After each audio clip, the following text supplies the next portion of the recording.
mahal kong Diyos, sang-ayon sa iyong kagandahang loob.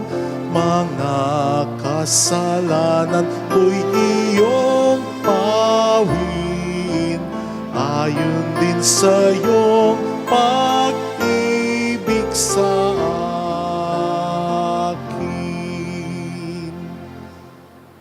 Sa ngalan ng Ama at ng Anak at ng Espiritu Santo. Amen. Sumayin niyo po ang Panginoon At sumaiyo rin. upang tayo maging marapat sa banal na misa. Pasasalamat na ito. Halina't magsisimula tayo para sa ating mga kasalanan at pagkukulang. Tayo pong lahat, inaamin ko sa makapangyarihang Diyos at sa inyo mga kapatid, na lubha akong nagkasala sa isip, sa salita, sa gawa, at sa aking pagkukulang.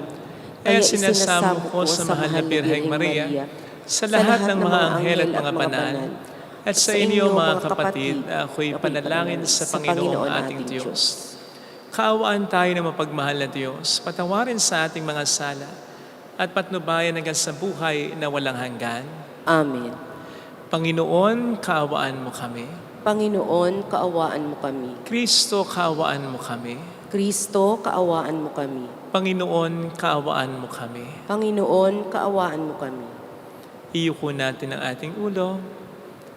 Bulong sa Panginoon ang ating intensyon. Pagdasal natin si Pope Francis, ang mga may sakit tulad ni Bioncia, Lerma, Remy, Juliet, Alona, Sister Terry, Rudy. Pagdasal natin ang kapayapaan sa ating bayan. Manalangin tayo. Ama naming makapangyarihan, ipagkaloob mong kami maging handa para sa Pasko ng pagkabuhay ng iyong anak upang ang aming inakong kusang pagtitiis ay magbunga ng wagas na pagmamalasakit. Sa pamamagitan ni Jesucristo kasama ang Espiritu Santo, magpasa walang hanggan. Amen.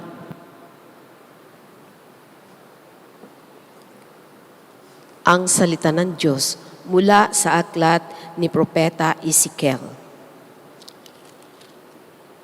Sinabi ng Panginoon, kung ang isang taong masama ay tumalikod sa kanyang kasamaan, sumunod sa aking mga tuntunin, gumawa ng mabuti at siya ay mabubuhay. Kakalimutan na ang lahat ng nagawa niyang kasalanan at mabubuhay siya dahil sa kabutihang ginawa niya sa bandang huli. Hindi ko ikinasisiya ang kamatayan ng masama, sabi ng Panginoon. Ang ibig ko nga, siya'y magsisi at magbagong buhay. Ngunit kung ang isang taong matuwid at magpakasama at gumawa ng mga kasuklam-suklam na gawain, hindi siya mabubuhay. Mamamatay siya dahil sa kanyang pagtataksil at sa kasalanang nagawa. Mawawalan ng kabuluhan ang lahat ng kabutihang ginawa niya noong una. Marahil ay sasabihin ninyong hindi tama itong ginagawa ko. Makinig kayo, mga Israelita. Matuwid ang aking tuntunin. Ang pamantayan ninyo ang baluktot. Kapag ang isang taong matuwid ay nagpakasama, mamamatay siya dahil sa kasamaang ginawa niya. At ang masamang nagpakabuti at gumawa ng mga bagay na matuwid ay mabubuhay. Dahil sa pagtalikod sa nagawa niyang kasamaan noong una, mabubuhay siya, hindi mamamatay. Ang salita ng Diyos. Salamat sa Diyos. Hiling nami yung limutin tanang kasalanan namin. Hiling nami yung limutin tanang kasalanan namin. Sa gitna ng paghihirap, tinawag ko'y Panginoon, Panginoon, ako'y dinggin, pagkat ako'y tumataghoy. Dinggin mo ang pagtawag ko't paghingi na iyong tulong. Hiling nami yung limutin, tanang kasalanan namin. Kung ikaw ay may talaan nitong aming kasalanan, lahat kami ay tatanggap ng hatol mong nakalaan. Ngunit iyong pinatawad, kasalanan ay nilimot, pinatawad mo nga kami upang sa iyo ay matakot. Hiling nami yung limutin, tanang kasalanan namin. Sabik akong naghihintay sa tulong mo, Panginoon, pagkat ako'y may tiwala sa pangako mong pagtulong. Yaring aking pananabik, Panginoon, ay higit pa sa serenong naghihintay ng pagsapit ng umaga. Hiling nami yung limutin, tanang kasalanan namin. Magtiwala ka, Israel, magtiwala sa iyong Diyos. Matatag at di kukupas ang pag-ibig niyang dulot. Lagi siyang nahahandang sa sinuman ay tumubos. Ililigtas ang Israel, yaong kanyang mga hirang, ililigtas niya sila sa kanilang kasalanan. Hiling nami yung limutin, tanang kasalanan namin.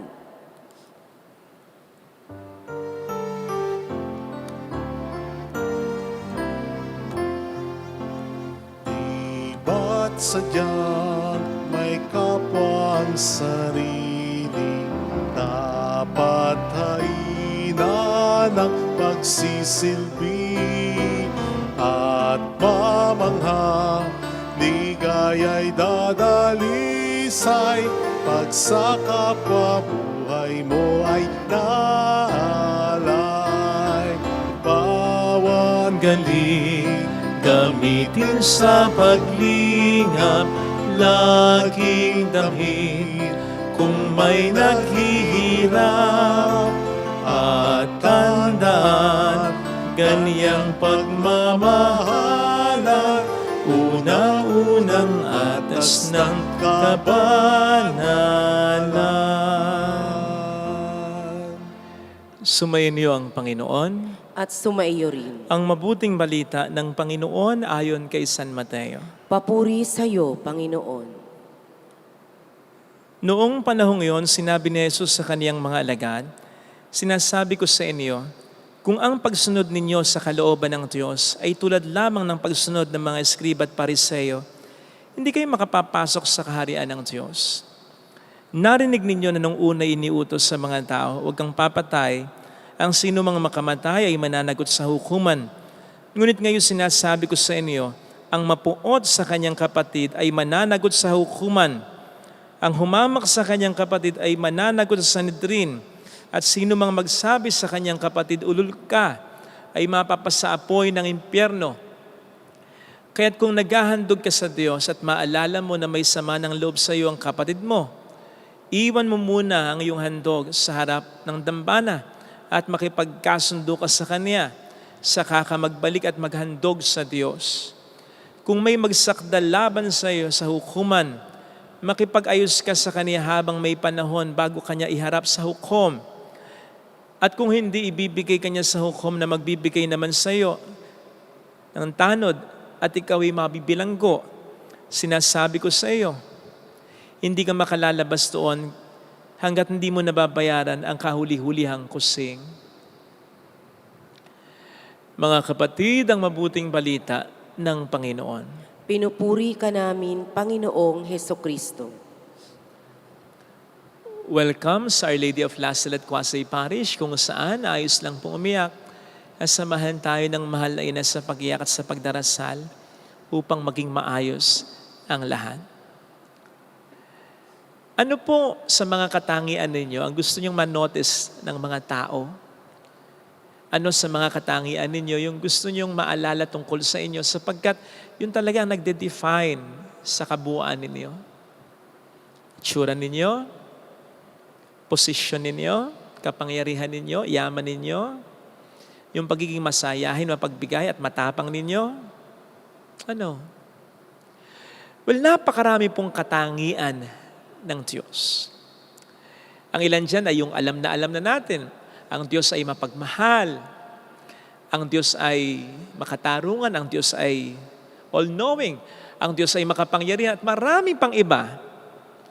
Pero alam po ba ninyo na sa palagay ko lang na sa lahat ng mga katangian ito ng Diyos, ang pinakagusto niyang katangian na manotice natin sa Kanya at tularan din natin sa Kanya ay walang iba kundi ang pagiging banal niya. Ang pagiging holy niya. Paano ko nasabi yan? Kasi ang sabi po halimbawa sa Revelation 4 verse 8, na sa langit daw ay may mga heavenly beings or creatures na hindi titigil, day and night, sisigaw, Holy, Holy, Holy Lord God Almighty, who is and who was and who is to come. So yan ang pinakakatangian ng Diyos, na siyang paulit-ulit na sinisigaw patungkol sa Kanya ng mga banal sa kalangitan. Holy, banal, holy. Na siyempre, ayon sa Kanyang hintulutan. Siyempre, gusto din niya yan. Otherwise, sabihin niya sa mga banal sa kalangitan, sa mga anghel, ay wag yan. Gusto ko ang ipagngalandakan niyo, paulit-ulit, wise ako. Wise, wise, wise. Powerful, powerful, powerful. Loving, loving, loving. Di ba? O kaya pagsalitin nyo man lang, sabihin nyo, holy, loving, wise. O di ba? Para maramihan. Hindi. Holy lang talaga eh. Banal lang talaga eh. And not just that. Inutusan niya tayo to be holy as He is holy. Hindi niya sinabing, be loving as I am loving. Be wise as I am wise. Be courageous, be brave as I am courageous and brave.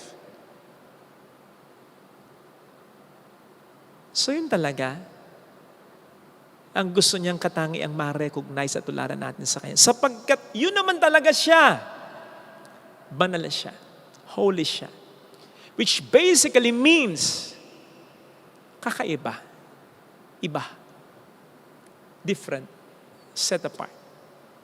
Yun po ang basic definition. And sacred or holy o banal. Katulad po ng simbahan na banal. Kasi hindi ito tulad ng karaniwan.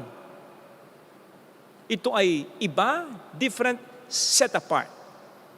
Kaya nga hindi po pwedeng magdaos kung ano-ano lang na pagtitipon sa loob ng simbahan. Liban kung ito yung pagtitipon pangkabanalan. At kaya nga hindi tayo po pwedeng kumilos sa loob ng simbahan ng bara-bara lang. Like we normally do kapag tayo nasa bahay lang, nasa gimikan, nasa pasyalan o nasa mall lang. Sapagkat iba ito eh. Banal ito eh. So mas lalo ng ganon ang ating Panginoong Diyos. Hindi nga lang po siya banal lang eh. Siya'y banal, banal, banal. Paulit-ulit yan. To the highest level ang kanyang kabanalan. Sapagkat obviously, nasa langit siya. Obviously, wala siyang kasalanan ni isa. And His thoughts are not like our thoughts. And His ways are not like our ways. He is holy. Banal siya. Iba, different. Set apart. And yet, yun din ang gusto niya na tularan natin sa Kanya. Yung tayo maging banal din na tulad na kung meron man tayong pinakakatangian na po pwede nating maging pagkakakilanlan, yun daw ang ating supposedly ay kabanalan. For us to be iba, different, and set apart.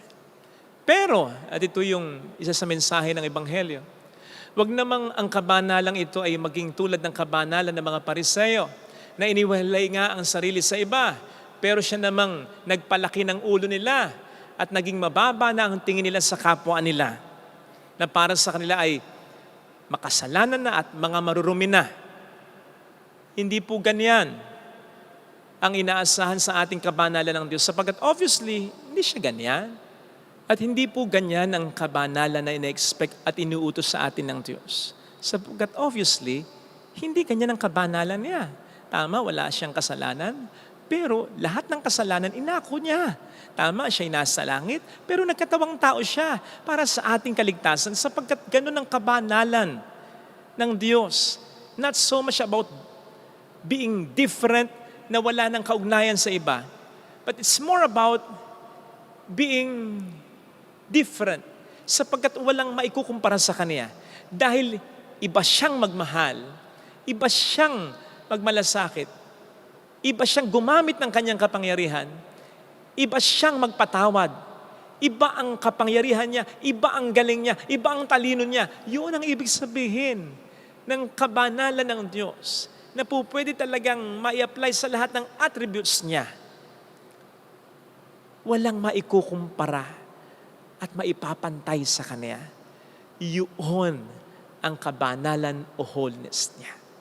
Katulad na lamang ngayon sa ating unang pagbasa kung saan maliwanag na sinabi ng ating Panginoon na hindi niya ikinatutuwa ang kamatayan ng isang makasalanan o masama.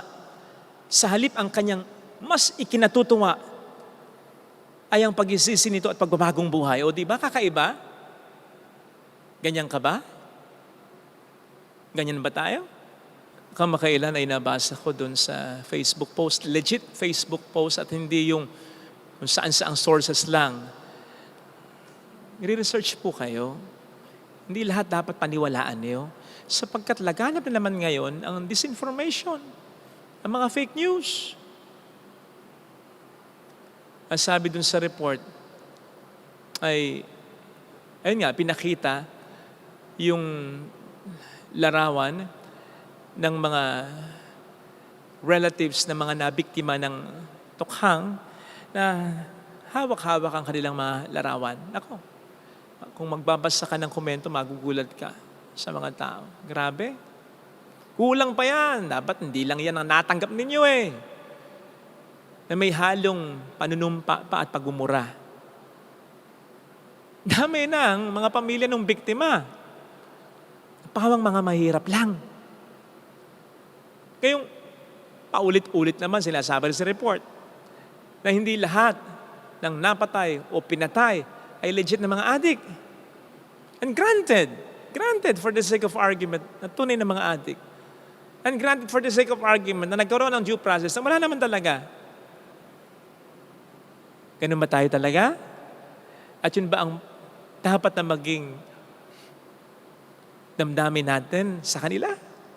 Ang maging masaya sa sinapit nila at ng kanilang pamilya.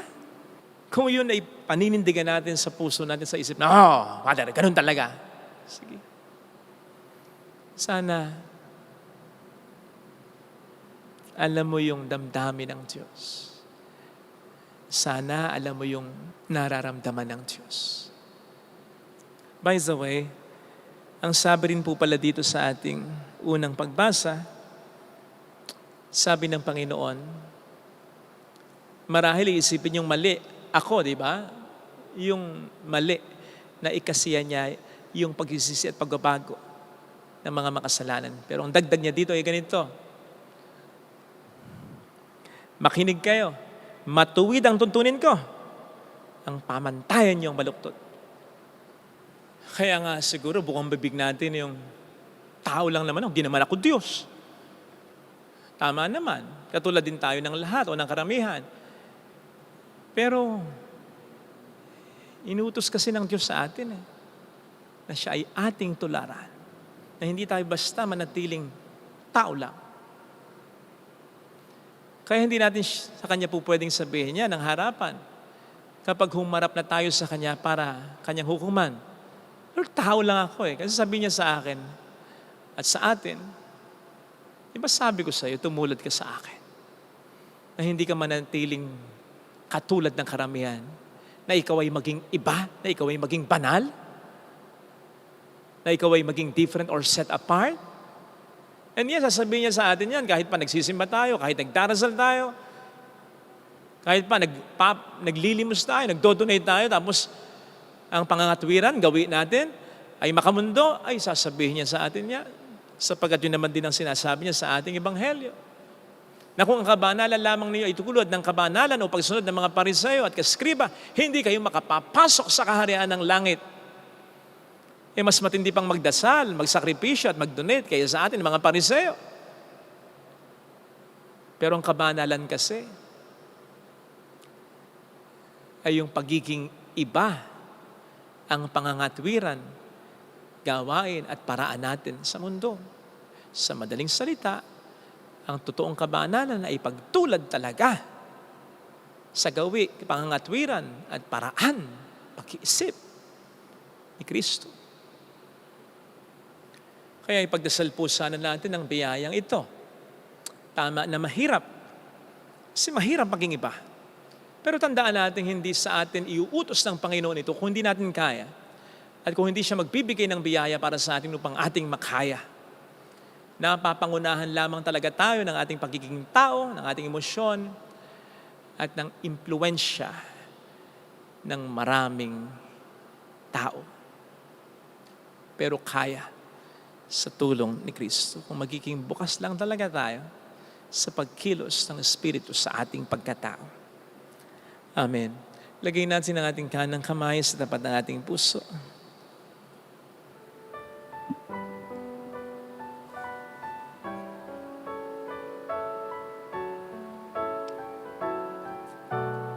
Awitin natin, alam kong may magagawa ang Diyos.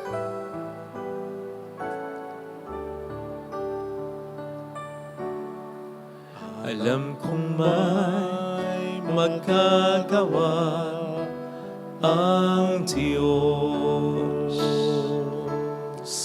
Alam kong may magagawa ang Diyos. Kung ako'y magtatapat, Kung ako'y magtatapat, sa Kanya'y maglilingkod, sa Kanya'y maglilingkod, alam kong may magagawa ang Diyos. kung may magagawa ang Diyos. Alam kong diringgin ng Diyos ang samo ko, Alam kong di sapagkat mahal niya ako. ringgin ng Diyos ang samo ko. Alam kong diringgin ng Diyos ang samo ko, Alam kong di ringgin ng Diyos ang samo ko.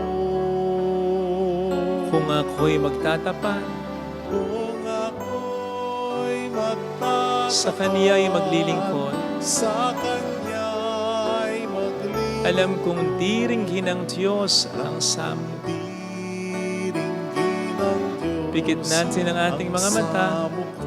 Panginoon, tulungan mo po akong maging iba. Tumulad nawa ako sa iyo, sa pangangatwiran mo, sa paraan mo, sa kalooban mo, at hindi sa gusto ko, hindi sa impluensya ng mga tao. Hindi ko naman din alam kung totoo ang sinasabi o para lamang sa interes nila ang itinataguyod nila. Tulungan mo akong maging iba. Tulungan mo akong matulad sa iyo. Gisingin mo ang aking konsensya at tulungan mo akong paniwalaan ito. Panginoon, tulungan mo akong maging katulad mo. Mayroong magandang mangyayari sa iyo. Mayroong magandang mangyayari sa iyo kung lalapit ka kay Jesus. Maaring matagal, maaring maging mahirap, pero magiging maayos din ang lahat. Mayroong magandang mangyayari sa iyo. Mayroong magandang mangyayari sa iyo. Kung lalapit kay Jesus, Kung lalapit kay Jesus. papuri sa Ama at sa Anak at sa Espiritu Santo. Kapara ng sa unang-una, ngayon at magpakailanman, magpa sa walang hanggan. Amen. Pag-aalay.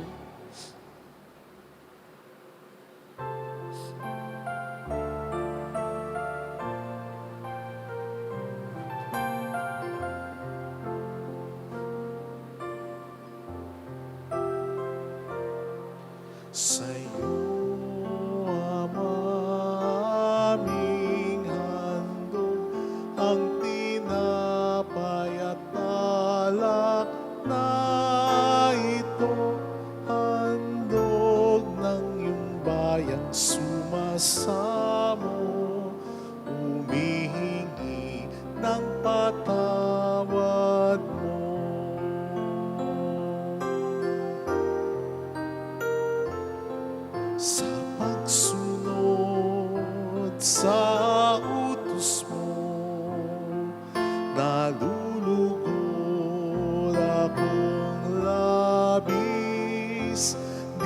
asukal ang dala ko,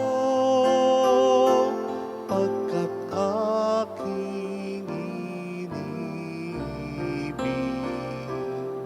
Sa'yo, Ama, aming handog ang tinapay at alak na ito, handog ng iyong bayan, sumasamo, humihingi ng patawad mo.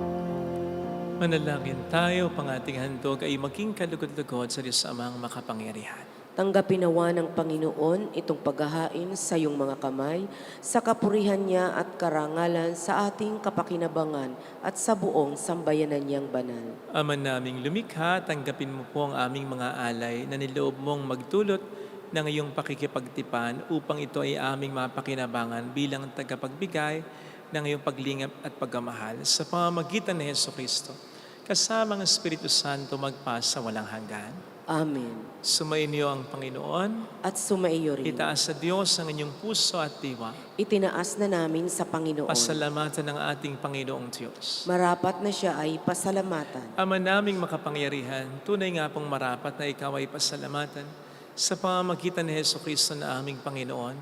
Binibigyan mo kami ng bagong pagkakataon para ganapin ang paghahanda ngayon sa pagdiriwang ng muling pagkabuhay, kaysa ng iyong anak na minamahal aming nilalaan panahon, talino at yaman, para ganapin ang iyong kalooban ng kapwa-tao'y lubos na damayan.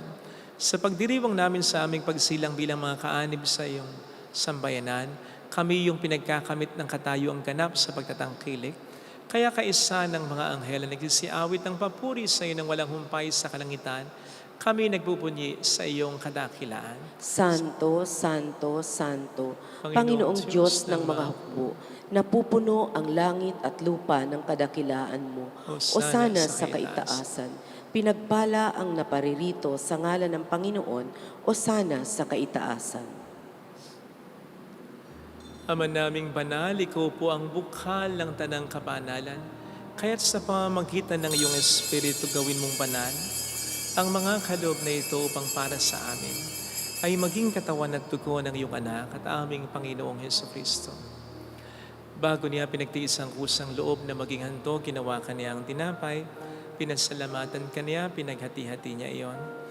Iniabot sa kaniyang mga alagad at sinabi, tanggapin ninyong lahat ito at kanin. Ito ang aking katawan na ihandog para sa inyo.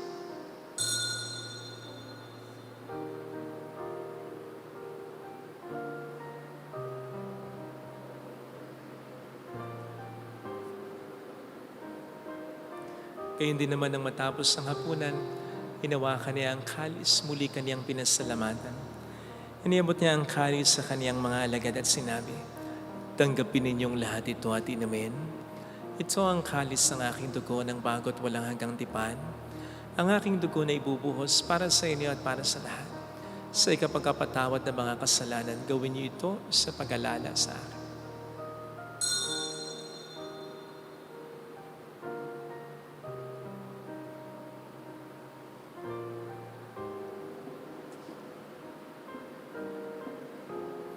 Ipagbunyi natin ang misteryo ng ating pananampalataya. Si Kristo'y namatay, si Kristo'y nabuhay, si Kristo'y babalik sa wakas ng panahon. Ama, ginagawa namin ngayon ang pag-alaala sa pagkamatay at muling pagkabuhay ng iyong anak, kaya inialay namin sa iyong tinapay ng buhay at ang kalis ng kaligtasan.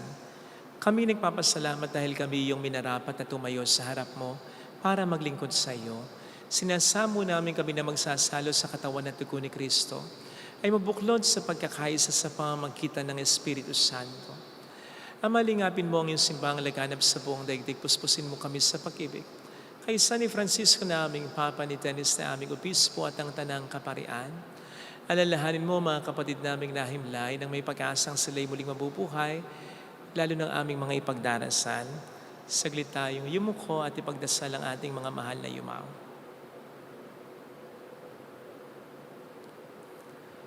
Kawaan mo sila at patuloyin sa iyong kaliwanagan. Kawaan mo at pagkiktapatin kaming lahat na makasalo sa iyong buhay na walang wakas. kaysa ang mahal na Birhen ng Lazaret, ang ina ng Diyos. San Jose, ang kabiyak ng kanyang puso, lahat ng mga banal na namuhay dito sa daigdig ng kalugod-lugod sa iyo. Maipagdiwang naman namin ang pagpupuri sa ikararangal mo sa pamamagitan ng iyong anak na aming Panginoong Hesukristo. Sa pamamagitan ni Kristo, kasama niya at sa Kanya, ang lahat ng parangal, papuri ay sa iyo, Diyos amang makapangyarihan, kasama ang Espiritu Santo magpas sa walang hanggan. Amen. Tumawag tayo sa Ama.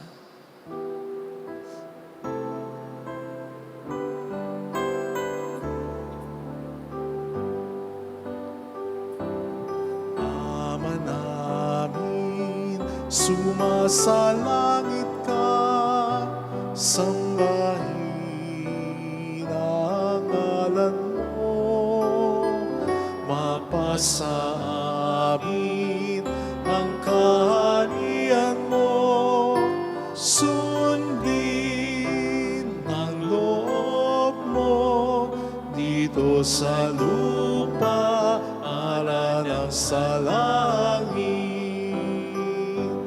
Bigyan mo kami ngayon ng aming kakanin sa araw-araw, at patawarin mo kami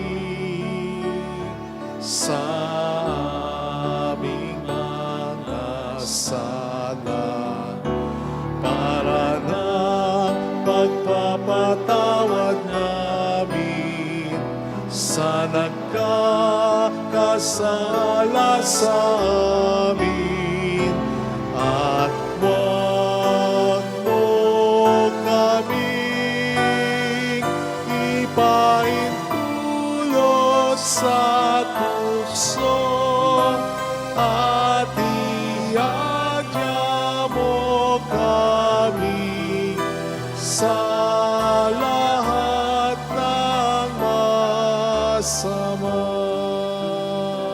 Hiling namin kami adya sa lahat ng masama, pagkalooban ng kapayapaan araw-araw. Iligtas sa kasalanan, sa kapahamakan, sa mga seryosong karamdaman. Samantalang aming pinaghahandaan ang dakilang araw ng pagpapahayag ng tagapagligtas namin sa Hesukristo. Sapagkat iyo ang kaharian at ang kapangyarihan at ang kapurihan magpakailanman. Amen. Panginoong Hesukristo, sinabi mo noon, sinasabi mo rin sa amin ngayon, kapayapaan ang iniiwan ko sa inyo, aking kapayapaan ang ibinibigay ko. Tunghayin mo ng aming pananampalataya, huwag ang aming pagkakasala. Pagkalooban mo kami ng kapayapaan at pagkakaisa sa iyong kalooban, kasama ang Espiritu Santo magpas sa walang hanggan. Amen. Ang kapayapaan ng Panginoon ay sumainyo nawang lahat. At sumaiyo rin. Magbigayan tayo ng kapayapaan sa isa't isa. Kapayapaan po, peace be with you. Kordero ng Diyos na nag-aalis ng mga kasalanan ng sanlibutan, maawa ka sa amin. Kordero ng Diyos na nag-aalis ng mga kasalanan ng sanlibutan, maawa ka sa amin. Kordero ng Diyos na nag-aalis ng mga kasalanan ng sanlibutan, ipagkaloob mo sa amin ang kapayapaan.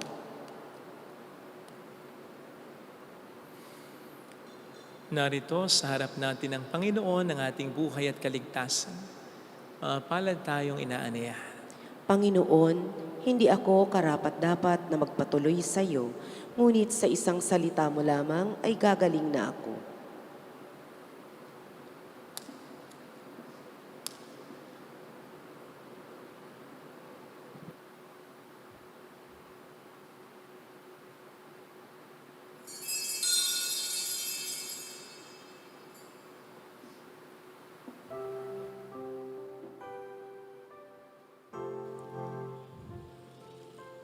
Panalangin para sa espiritual na pakikinabang. Panginoong Hesus, ako ay naniniwala na ikaw ay nasa kabanal-banalang sakramento. Iniibig kita ng higit sa lahat at ninanasa kong tanggapin ka sa aking kaluluwa. Sapagkat sa mga sandaling ito, hindi kita matatanggap sa sakramento. Tumuloy ka sa espiritu sa aking puso. Niyayakap kita na para bang naririto ka na. Inaalay ko ng buong buo ang aking sarili sa iyo. Huwag mong hayaang mawalay ako sa iyo. Amen. Upang humayo't maglingkod sa ngalan mo, tanging hiling at lagi ng dasal, maging mapalad sanang tanggapin. Tanging pangarap ko, sana'y bigyang ng sa landas ko'y awin ang buhawi ng gulo. Ang ulap na nagsisilbing dilim sa langit ko, tunawin at gawing ulan plan sa buhay kong tigang. Mula sa pagkakasala, ako'y muling ibangon mo, at umasa kang maglilingkod sa'yo. Tanging pangarap ko, sana'y bigyang ng sa landas ko'y hawin ang buhawi ng gulo. Ang ulap na nagsisilbing dilim sa langit ko, tunawin at gawing ulan sa buhay kong tigang. Mula sa pagkakasadla, ako'y muling ibangon mo, at umasa ka, at umasa ka, at umasa ka, maglilingkod sa'yo. Maglilingkod sa'yo.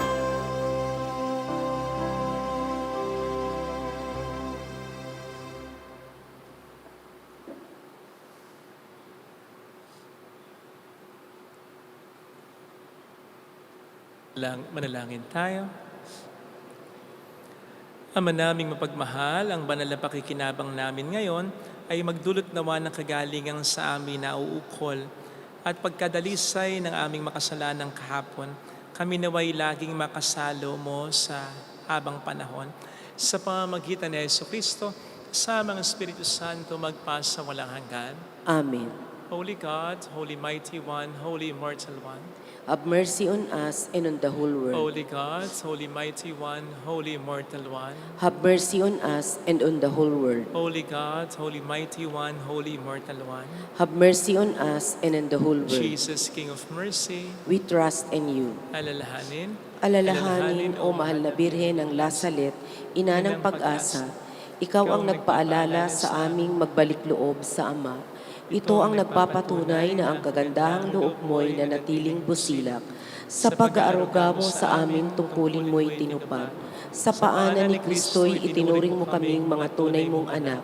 Kaya ninais mong ni isa'y huwag mapahamak. Maging sa iyong walang tigil na pananalangin, pati luhay pumatak. Huwag namang mawala ng saysay ang iyong paghihirap. Hiling nawa namin sa iyo, o aming inang liyap, na matapos ang pakikibaka namin sa mundong ito at sa pananatili naming tapat kay Kristo, sa kapurihan mo'y makibahagi kaming ganap, upang kung nasaan ka ngayon ay maparoon din kaming lahat, at ang kaganapan ng kaluwalhatian ng Diyos Amay tuluyang matupad, siya mahal nawa. na Birhen ng Lasalet, tagapagkasundo ng mga makasalanan. Ipanalangin mong walang patid kaming mga dumudulog sa iyo. Maraming salamat po sa inyong pakikiisa at sa inyong mga tinutulong na nagiging dahilan para ma-maintain po natin ang simbahan at makapag-ipon tayo para sa ating pang mga paggawain at syempre para makatulong tayo sa ibang mga simbahan at chapels. Salamat po ng marami. Sumayin niyo ang Panginoon. At sumaiyo rin. Palain kayo kasama ang ating pamilya na mapagmahal na Diyos, ng Ama at ng Anak, ng Espiritu Santo. Amen. Umayo tayo sa kapayapaan ni Kristo. Salamat sa Diyos. Salamat din po.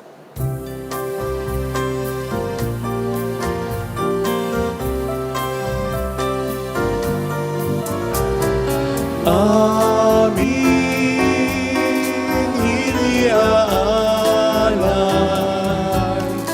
ang pag-ibig na walang kapantay. O kay sarap mabuhay kung may nagmamahal, pagmamahal na tunay at laging dalisay. Ang birhen kong umibig ay walang sintamis, pagsintang sakdalinis sa'yo hanggang langit. O Birhen, Birheng mahal, sa awit at sa dasal,